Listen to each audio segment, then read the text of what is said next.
मुख्यमंत्री भजनलाल शर्मा की अध्यक्षता में मंत्रिमंडल की बैठक आयोजित हुई।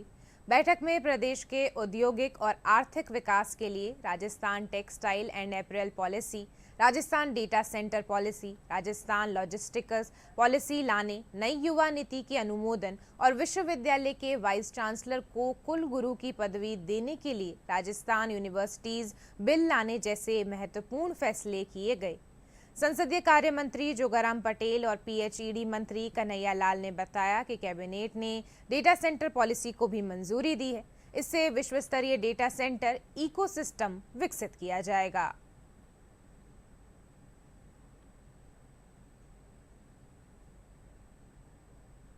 वर्तमान में सूचना प्रौद्योगिकी एवं तकनीक को बढ़ते हुए प्रभाव को ध्यान में रखते हुए राजस्थान में निजी क्षेत्र में डेटा सेंटर की स्थापना के लिए प्रोत्साहित करना आवश्यक है और ये वर्तमान युग में जरूरी भी है। ऐसे स्थापित होने वाले डेटा सेंटर्स के लिए विशेष नीति लागू किए जाने की आवश्यकता महसूस काफ़ी समय से की जा रही थी और इसी को आज लागू किया गया है। इस नीति के तहत सेंटर की गतिविधियों की दक्षता, हमारी डेटा सेंटर से उनकी सुरक्षा, विश्वसनीयता को भी प्रभावी बनाएगी और मुख्य रूप से आगामी 5 वर्षों के लिए 300 मेगावाट तक के डेटा सेंटर हम विकसित करेंगे। साथ ही साथ राज्य में 20,000 करोड़ का निवेश भी आकर्षित करने का पूरा प्रयास होगा। इसके मुख्य जो प्रावधान है, जिनकी जानकारी आप तक पहुंचाना हम ठीक समझते हैं, उचित समझते हैं। डेटा सेंटर सेक्टर को प्रोत्साहित करने के लिए 10 वर्ष तक 10 से 20 करोड़ रुपए प्रति वर्ष एक एसेट क्रिएट किया जाएगी, जो इनिशिएटिव रूप में होगा। 100 करोड़ रुपए से अधिक का निवेश करने वाले प्रथम 3 डेटा सेंटर्स को एसेट क्रिएशन इनिशिएटिव का 25% अतिरिक्त सनराइज इनिशिएटिव दिया जाएगा। स्टैंप ड्यूटी, भूमि रूपांतरण शुल्क, विद्युत शुल्क में पूर्ण रूप से एग्जम्प्ट करने का प्रावधान भी इस पॉलिसी में किया गया है।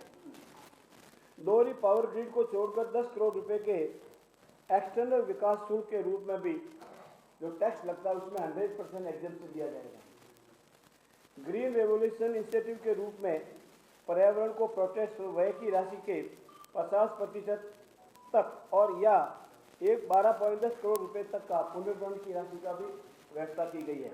वस्त्र परिधान राजस्थान की अर्थव्यवस्था के लिए सबसे महत्वपूर्ण है। रोजगार के लिहाज से लघु उद्यम, तो हमारे जो सूक्ष्म उद्यम और लघु उद्यम जो एमएसएमई सेक्टर है उसके लिए, और साथ ही साथ अर्थव्यवस्था को गति देने के लिए, और इसीलिए वस्त्र और परिधान क्षेत्र में सेक्टर को सबसे महत्वपूर्ण माना गया और इसी कारण आज इस पॉलिसी को मंजूरी दी गई है। इसमें शहर के अलावा ग्रामीण क्षेत्रों को भी विशेष फोकस किया गया है। 10 वर्ष तक 80 करोड़ रुपए के प्रति वर्ष तक एसेट क्रिएट किए जाता, इसमें भी प्रावधान किया गया है।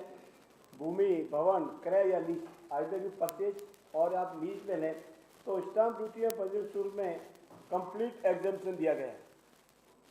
बिजली उपयोग व इलेक्ट्रिसिटी ड्यूटी पर 100% एग्जम्पशन दिया गया है।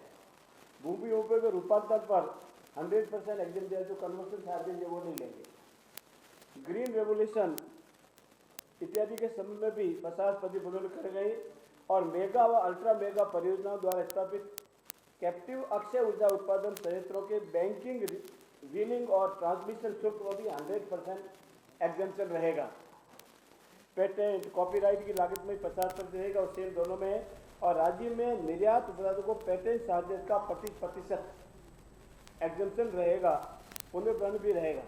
का भविष्य 28% आज राजस्थान की पॉपुलेशन में युवाओं की भागीदारी है 19 से 35 साल तक।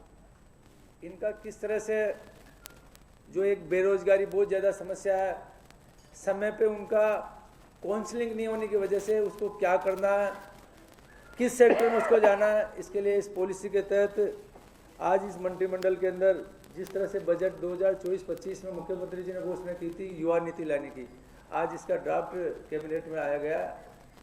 विधानसभा में ये भी बिल पास करेंगे।